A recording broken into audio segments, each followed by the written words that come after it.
Sebar pak apa ben mangkel aku nutuki sak penake dhewe. Bagong, kowe luwih nombangane aku. Ora iso ngrebut ndara saka tangane macan, dupak melocot cangkemmu. Wis aku areng asu. Ya aku nek ora nganu Petruk, Bagong. Wah, kok sial terus ta iki aku. Ora iso ngrebut macan dudu adiku. Terus? Nek pancen kabeh wis lepas tangan. Semar ya wis ora gelem mlebut, Gareng ora gelem mlebut, kowe ora gelem mlebut ndara. Tak rebute. Oh iya, wah pinter tenan kowe. Kendel tenan, kendel wae memu musuh macane kok. Aku kulino gelut karo macan. Wih lho. Wis kono mangkat nek marep mlebut ndara. Golek nompring lho. Nggo ngopo? Wis golekno to? Nggo gaman. Wis golekno? Ya.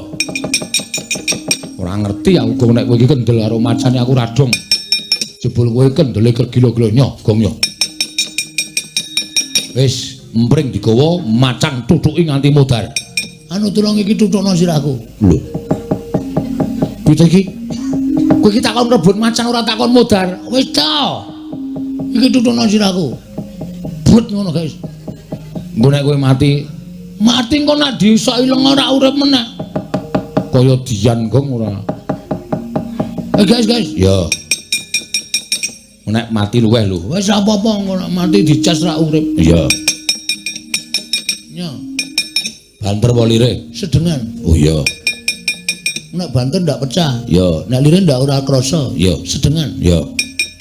Siap ya, siap. Weh.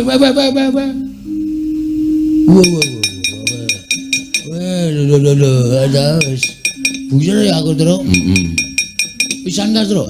Pisan gas. Wes ndak kokean, ndak malah muntah. Ya. Wah, gleleng jengkolmu mumet ya Pak. Nek ngene iki rak roh macan kaya kucing. Ha iya. Mumet tok sirahe. Wis kaya entek rombot langgur orang tua aku. Ha iya.